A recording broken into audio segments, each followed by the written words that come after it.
অর্জুন মিশ্রের স্ত্রী বাইরে এসেছে, দেখতে পায় দুটো ছেলে কাঁপছে, বক্ষ দিয়ে রুধির ধারা ঝরছে, দুটো ছেলে বোঝা পারছে না। বলছে কে করেছে তোমাদের এমন কর্ম? তোমাদের মস্তকে এত বড় বোঝা কে তুলে দিয়েছে? বলছে মা তা বলো না, তোমাদের বাড়ির বাবা, আমরা এই বোঝা পারবো না বলেছি, তারপরেও সে আমাদের মস্তকে তুলে দিয়েছে। জানো পারবো না বলে সে আমাদের এমন আঘাত করেছে, দেখো ছুরি দিয়ে দুটো পোজ দিয়েছে, বুকে আঘাত করেছে, দেখো রক্ত দরদর করে ঝরছে। নারী জাতি তো, মায়েদের মনে কিন্তু ভালোবাসা, মায়েদের মনে দয়া বেশি। মা খুব, হ্যাঁ ঠাকুর আসো, এতটুকু বাচ্চাদের মাথায় এত বড় বোঝা কেউ দেয়? হ্যাঁ, না পেরে ঠাকুর এত বড় নিষ্ঠুর হয়ে গেছে, এই বাচ্চাদের গায়ে আঘাত করেছে, এই কমলাঙ্গে কেউ আঘাত করে? মা তুমি তাড়াতাড়ি নামিয়ে নাও, আবার এটা রেখে যেতে হবে, না গেলেই বাবা আবার আমাদেরকে আঘাত করবে। ছলনাময়ী ভগবান, ছলনা তো ভক্তের সাথে একটু না করে পারছি না। যখনই ছলনাময়ী ভগবান অর্জুন মিশ্রের স্ত্রীর কাছ থেকে বিদায় নিয়ে চলে গেছে, অর্জুন মিশ্রের স্ত্রী চাল ডাল পেয়ে সুন্দর করে রন্ধন করে সন্ধ্যার একটু আগ্রভাগে কৃষ্ণ বলরামকে ভোগ লাগিয়ে দিয়ে ভোগের থালা নিয়ে বসে আছে, পুত্রকে প্রসাদ পাইয়ে শুইয়ে দিয়ে। আর এদিকে অর্জুন মিশ্র দূরে একটু হুকি দিচ্ছে, আমার ছেলেটা বেঁচে আছে কিনা। 3 দিন যে ছেলে অনাহারে চলে যাবে। লীলাটার এতটুকু কেন বলছি, একটা তাৎপর্য আছে। ভগবান সনাতন ধর্মে ভগবান কি পারে? সনাতন ধর্মের ভগবান ভক্তের জন্য কতটুকু করতে পারে পৃথিবীতে বিরল। এহার চেয়ে স্বচ্ছ পবিত্র কথা আর হতে পারে না। পারে পারে কি? ভগবান কত বড় দয়ালু এটা কিন্তু বুঝতে হবে। তো এইবার ভগবান ওনাদের কাছ থেকে বিদায় নিয়ে যখন চলে গেছে, এদিকে অর্জুন মিশ্রের স্ত্রী যখন ঘর থেকে বাইরে এসেছে, দেখতে পায় ঠাকুর এদিক ওদিক তাকাচ্ছে। ও ঠাকুর, আরে ব্যস্ত আসো, তোমার জন্য আমি এখনো বসে আছি, আমি কিচ্ছু খাইনি, ছেলেটাকে শুধু প্রসাদ পাইয়ে শুইয়ে রেখেছি, আমি তোমার জন্য বসে আছি, দুজনে একসাথে বসে প্রসাদ পাবো। দেখি উনি কোথা থেকে অন্ন পেল? বলছি তাড়াতাড়ি এসে হাত মুখ ধুয়ে আসো। আজকে যখনই অর্জুন মিশ্র বাড়িতে প্রবেশ করেছে, বাড়িতে যেন পদ্ম গন্ধ চতুর্দিকে ছড়িয়ে গিয়েছে, চতুর্দিকে যেন পদ্ম গন্ধ। যে গৃহে ভগবান এসেছিল, ভগবানের চরণে যেখানে পড়েছে,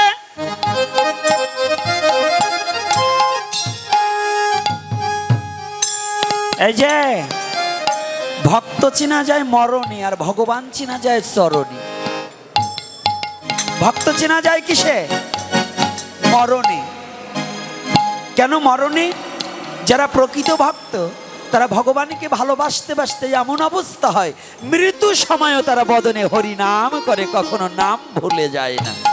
হরি হরি বলে ভক্ত কিন্তু সদা সর্বক্ষণ হরি নাম করে, আর অভক্ত যারা, তারা হরি নামকে কোনোদিন ভালোবাসতে পারে না।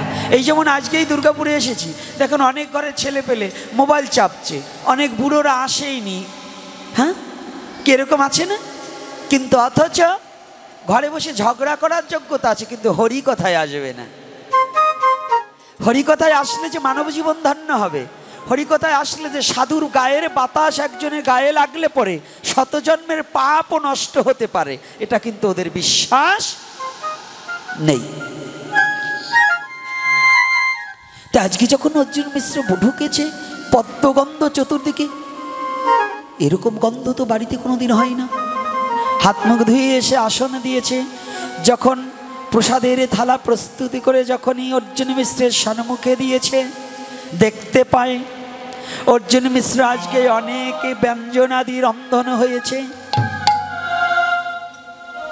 অর্জুন মিশ্র বলছে, কি তুমি এত দ্রব্য পেলে কোথায় গো? বলছি, কেন?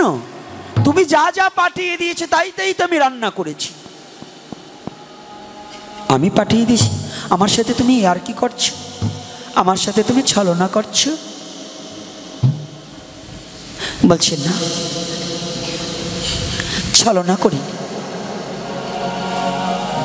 তো ছলনা করিনি, এগুলো পেলে কোথায়? কেন, তুমি যা পাঠিয়ে দিয়েছ আমি পাঠালাম। বলছে, হ্যাঁ, দুটো ছেলের মাথায় তুমি যা করেছো, আমি ভেবেছিলাম তোমাকে সেবা করানোর পরে তোমাকে বলবো। তুমি কি মানুষ না? তুমি মনুষ্যত্ব হারিয়ে ফেলেছো। অতটুকু দুটো বালকের মস্তকে অত বড় বোঝা কি দেওয়া যায়? কি বলছো? বলছে, হ্যাঁ, কথা বলছে। আর যখন ওই প্রসাদ বদনে দিয়েছে, অর্জুন মিশ্রের হৃদয়টা আনন্দে ভরে গিয়েছে। ভগবানের নিবেদিত প্রসাদ তো আজকে সাক্ষাৎ ভগবান বয়ে এনে দিয়েছে। এই প্রসাদ কি ভালো না লেগে পারতেই পারে? ওখানে আনন্দ লেগেছে না? বলছে, তুমি এই সত্য কথা বলো তো।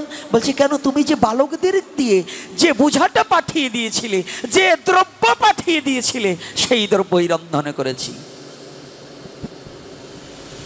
অর্জুন মিশ্রের বুঝতে আর বাকি রইল না। বললেন, তুমি যে কাজ করেছো, ওই বালক দুটিকে ছুরিকে আঘাত করেছ। অর্জুন মিশ্র স্ত্রীকে জড়িয়ে ধরলেন, বললেন, প্রিয়ে, তুমি আমার ভগবানকে দর্শনে পেলে, কিন্তু আমি সারা জনম ভগবানকে ডেকে আমি তার দেখা পেলাম না। আমি সারা জীবন তাকে ডেকে আমি দেখা পেলাম না, কিন্তু তুমি দেখা পেয়েছো। তুমি দেখা পেয়েছো। তাহলে এখানে ভগবানকে ভক্তের বোঝা বহন করে কিনা? করে কিনা? ছাউন জোরে হতে হবে, ঘুমিয়ে পড়বেন না। ওমা, পাটা ঘুচিয়ে বসুন। ভাগবতের দিকে পা দিয়ে বসে? পাটা ঘুচিয়ে বসুন, ভাগবতের দিকে পা দিয়ে বসতে নেই।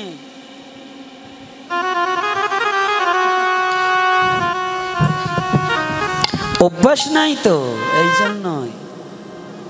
কয় বয়স হয়ে গেছে তো, মাথায় ব্যথা, হাঁটুতে ব্যথা। ও ব্যথা দেহ থাকলে ব্যথা থাকবেই, কিন্তু একটু জাগা বুঝে একটু বসতে হবে, তাই না? তো এইবার দেখুন, ভগবান কার বোঝা বহন করে?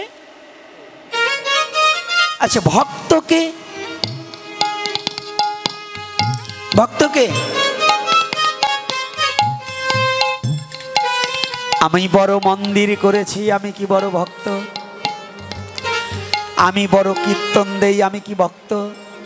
আমি ভাগবত পাঠ করি, আমি আলোচনা করি, আমি পরকে ঠকাই, আমি কি বড় ভক্ত? ভক্তকে কৃষ্ণ নিবেদিত প্রাণ। কৃষ্ণ নিবেদিত প্রাণ কাদের ছিল?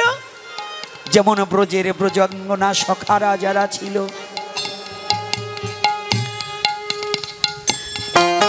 কৃষ্ণ নিবেদিত প্রাণ। একদিন শ্রীরাম সুদাম দম্ব সুদাম সুবল সখাগণ ভগবান কানাইয়ের সাথে গোধন চড়াইয়ে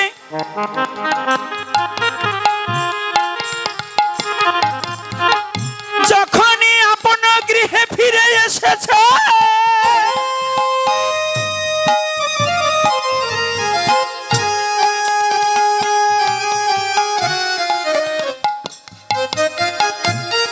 গোধূলি লগনেতে সখাগণে ফিরে এসেছে। এখন তার গরু চড়ানো নেই, আছে নাকি? এখন গরু চড়ানো আছে? নেই, ডিজিটাল হয়ে গেছে। ঢেকিতে ধান বানাও নেই। আগে ঢেকিতে ধান বাঁধতো আর গান গাইতো, গাইতো না? এখন কিন্তু সব হারিয়ে গেছে গো। তো এইটা দাপর যুগের লীলা। সখারা রাত্রে শুয়ে আছে গোধন চড়াইয়ে এসে। আমরা ব্যথা পেলে কাকে ডাকি? মা বাবাকে ডাকি না? আজকে সখারা সিদামা সুদামা ঘুমিয়েছে, কিন্তু ঘুমের ঘরে কি করছে? ওরা কানাই কানাই বলে ডাকছে। শ্রীরাম সুদাম দাম্ব সুদামে কানাই কানাই বলে ডাকছে। পাশে মায়েরা শুয়ে আছে, মা ডাকছে, এই সুবল, এই শ্রীরাম, এই কি রে, তোরা ঘুমিয়েও কানাই কানাই বলছিস কেন? ঘুমানোর পরেও কি কানাই বলে ডাকতে হয়? সুবল ডেকে বলছে, মা,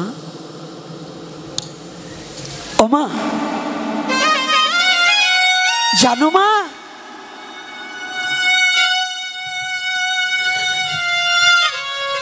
যেদিন হতে তোমার বক্ষ থেকে কানাইয়ের নামটা শুনেছি তোমার কোলে বসে, সেদিন হতে যেন ওই কানাইটাম নামটা হৃদয়ের মাঝে বশীভূত হয়ে গেছে। আর যেদিন হতে কানাই আমাদের সখা হয়েছে, সেদিন হতে কানাই বিনে কিছু জানি না, কিছু জানি না, কানাই বিনে কিছু বুঝি না, বুঝি না।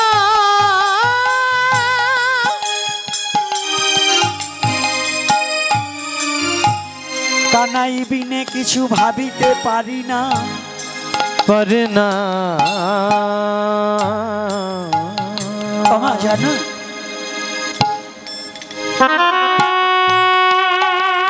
সেদিন হতে কানাই বিনে কিছু জানি না, বুঝি না। ভক্ত হওয়া এত সহজ নয়। ভগবানের ভক্ত হতে হলে শয়নে স্বপনে নিশি জাগরণে, শয়নে স্বপনে নিশি জাগরণে ভগবানকে স্মরণ করতে হবে। শুধু কৃষ্ণকে স্মরণ করতে হবে, কৃষ্ণকে জানতে হবে, কৃষ্ণকে জানার আগ্রহ থাকতে হবে, কৃষ্ণকে চিনার চিন্তা চেতনা থাকতে হবে। শুধু অভিনয় করলে কাজ হবে না।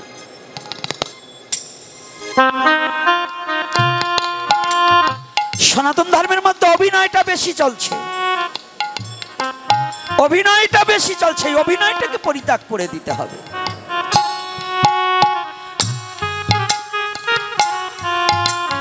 দেখুন, আসছি 9টা 10টার সময় এখানে প্রবেশ করেছি, শুরু করেছি, তাই তো? 11:30 বাজার আগেই যে কয়জন বসছি তার তো এখন উঠে উঠে হাঁটা দিচ্ছি। তাহলে আলোচনা করা যায়? ভক্ত না থাকলে আলোচনা জমে? একেতে তো সাউনে শেষ, আর দ্বিতীয়তে যদি ভক্ত উঠে উঠে হাঁটা মারে, চা খাওয়ার যে কত নেশা।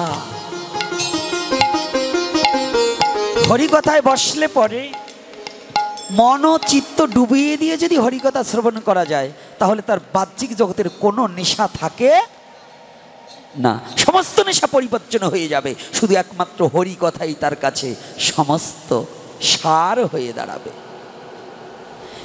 আজকে সখাগণ ঘুমিয়ে আছে, তারপরেও কি বলে ডাকছে?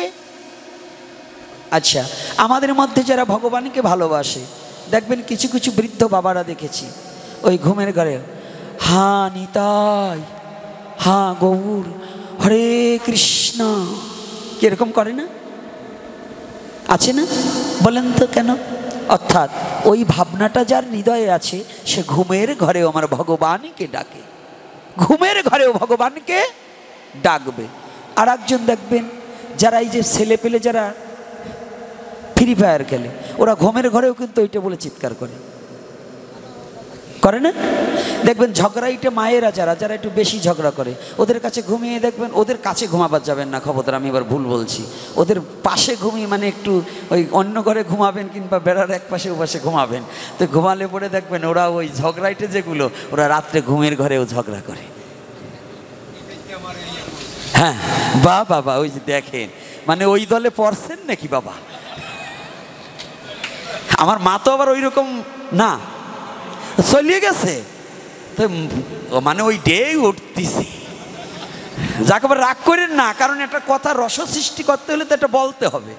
তাই দেখুন, বাহ, গৌর হরি বল, ইংলিশে তো জানে করা যাক। তো এইবার দেখবেন তাহলে যে যেমন যাদৃশ ভাবো তাদৃশ লাভ, এটা কোথায় আদর্শ লিপিত ছিল না? যাদৃশ ভাবো তাদৃশ লাভ, তোমার ভাবনার উপরে তোমার লাভ হবে। তাহলে যারা সনাতন ধর্মে জন্মগ্রহণ করে তাদের ভগবত ভজনের যে ভাবনাটা, এই ভাবনা না থাকে তাদের জীবনে দুঃখ দুর্দশার কোনো অন্ত নাই। এখন দুঃখ কি? এই রোগ হলেই কি দুঃখ? মিথ্যা কথা। একজন মহাত্মা বললেন যে যার দেহে রোগ নাই তার আত্মাটা সুনির্মল হয় না, ব্যাধি থাকলে আত্মা সুনির্মল হয়। প্রশ্ন করেছে, এ কথা বললেনই কেন?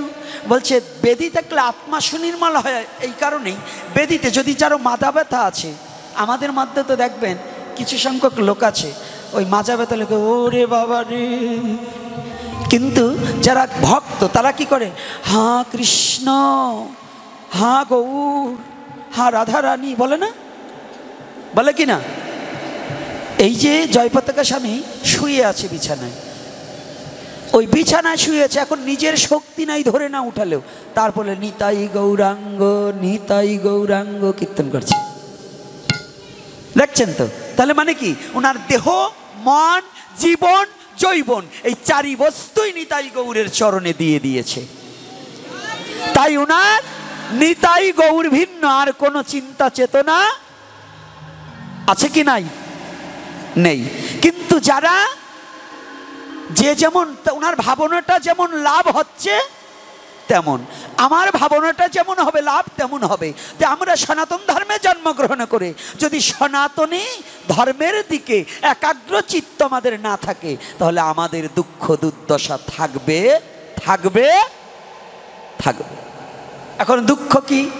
একজন খেতে পেল না, দিনের ভিতরে একবার কয় ও বড় দুঃখে আছে, মিথ্যা কথা, ও দুঃখে নাই। দুঃখকে কোটিপতিও দুঃখে থাকে। কোটিপতি, এক বাবার এক ছেলে, কোটি কোটি টাকা আছে, কিন্তু ছেলে এমন বদমাশ হয়েছে ও মা বাবারে তো মানেই না, আর ওর জন্য জরিপানা এমন কোনো সপ্তাহ নাই 2-4 বার গোপনে না দেওয়া লাগে। বলেন তো কোটিপতি এলে লাভ আছে নাকি? আছে কি না? এরকম লোক আছে কি না? গোপনে জরিপানা দেয় না এরকম? আচ্ছা, ওই রকম কুলাঙ্গার জন্ম দেওয়ার চেয়ে নিঃসন্তান থাকা অনেক ভালো, ভালো নয়? তাহলে সনাতন ধর্মের তত্ত্বটা কি? সনাতন ধর্মে বুঝতে হলে কি করতে হবে? যাদৃশ ভাবো তাদৃশ লাভ। তোমার ভাবনাটা সঠিক থাকতে হবে যে আমি গোবিন্দ ভজন করব। তো যদি গোবিন্দ ভজন করবার উদ্দেশ্যে সেখানে যদি ব্যবসা খোঁজা হয়, তাহলে কিন্তু গোবিন্দ ভজন হবে না। গোবিন্দ ভজন করতে হলে ব্যবসাকে পরিত্যাগ করতে হবে। যাক, দীর্ঘায়ু করব না।